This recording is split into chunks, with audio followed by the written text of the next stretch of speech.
Pace e bene. Bapak Ibu, Saudara dan Saudari terkasih, hari ini kita memasuki Minggu Prapaskah yang pertama. Sebuah masa istimewa selama 40 hari yang diberikan kepada kita untuk melakukan pemurnian diri, baik dalam hati maupun pikiran. Dalam kesempatan kali ini, kita diajak untuk belajar dari Yesus, yang juga menjalani masa pemurnian selama 40 hari di padang gurun sebelum memulai karya perutusannya. Pertama, kita melihat bahwa Yesus sendiri menghadapi godaan dari iblis. Hal ini menegaskan bahwa godaan dapat datang kepada siapa saja, di mana saja, dan dalam situasi apapun. Jika iblis berani mencobai Yesus, tentu manusia yang lemah seperti kita ini lebih rentan terhadap godaan tersebut. Dalam Injil pada hari ini, diceritakan bahwa Yesus menghadapi 3 jenis godaan dari iblis. Pertama, mengubah batu menjadi roti untuk memuaskan rasa laparnya. Kedua, menerima kekuasaan duniawi dengan syarat menyembah iblis.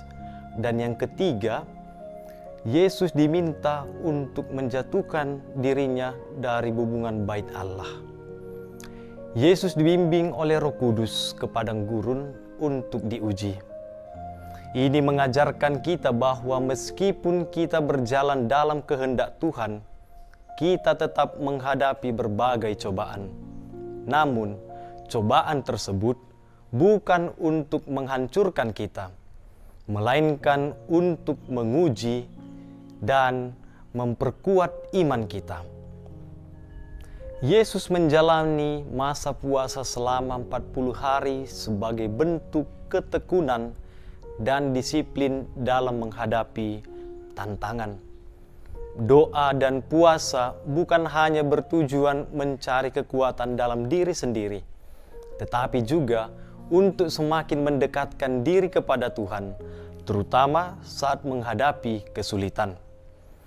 Godaan yang dialami Yesus mengajarkan kita bahwa jawaban terbaik terhadap cobaan adalah mengandalkan firman Tuhan.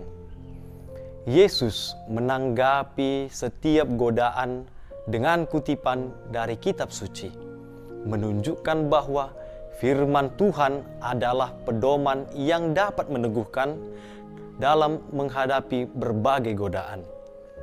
Jika kita membiasakan diri untuk memahami dan menghidupi firman Tuhan, kita tidak akan mudah tergoyahkan. Saudara-saudari yang terkasih, meskipun secara fisik Yesus berada dalam kondisi yang lemah setelah berpuasa, Ia tetap mampu mengalahkan godaan iblis. Hal ini menunjukkan bahwa kekuatan sejati tidak bersumber dari kemampuan manusiawi semata, tetapi dari kuasa Tuhan yang bekerja dalam kelemahan kita. Ketika kita merasa lemah dan rentan, Tuhan memberikan kekuatan agar kita tetap teguh dalam iman. Setiap kali iblis mencobai Yesus, Yesus menanggapi semua itu dengan firman Tuhan lewat sabdanya dan mengajarkan kita bahwa firman Tuhan, sabda Allah, adalah senjata yang paling ampuh untuk melawan godaan dan tipu daya dunia. Permenungan kita pada hari ini mengajak kita semua untuk tetap setia kepada Tuhan meskipun menghadapi berbagai cobaan. Bapak, Ibu, Saudara dan Saudari terkasih, Tuhan memberikan kita kekuatan melalui Roh Kudus dan firman-Nya agar kita mampu mengatasi percobaan yang datang dalam hidup kita. Dengan ketekunan dalam doa dan semakin mendalami firman Tuhan, kita dapat tetap teguh dan mengalami kemenangan dalam Kristus. Pencobaan yang dialami Yesus di padang gurun menunjukkan bahwa meskipun Ia adalah anak Allah, Ia tetap mengalami penderitaan dan tantangan sebagai manusia.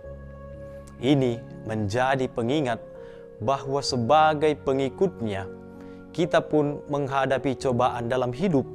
Namun, Yesus telah memberikan teladan yang sempurna dalam menghidupi pencobaan, yaitu dengan tetap setia pada kehendak Allah dan mengandalkan firman-Nya. Saudara dan saudari terkasih, kita sebagai umat beriman dipanggil untuk meneladaninya, tetap teguh dalam iman dan tidak menyerah pada godaan.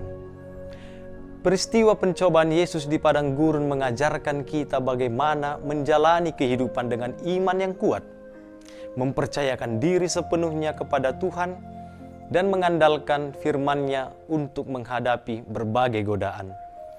Melalui pengalaman ini, Yesus menunjukkan bagaimana hidup dalam tuntunan Roh Kudus. Setiap kali kita menghadapi pencobaan, tentu kita diajak tetap setia pada panggilan Allah. Bagi kita saat ini, saudara-saudari, kisah ini menjadi pengingat bahwa pencobaan adalah bagian dari perjalanan kita. Tetapi kita dapat menghadapinya dengan kemenangan yang berasal dari Allah melalui Yesus Kristus. Semoga kita semakin diteguhkan dalam mempersiapkan diri menyambut kedatangan dan kebangkitan Tuhan Yesus Kristus. Amin. Pace Ebene.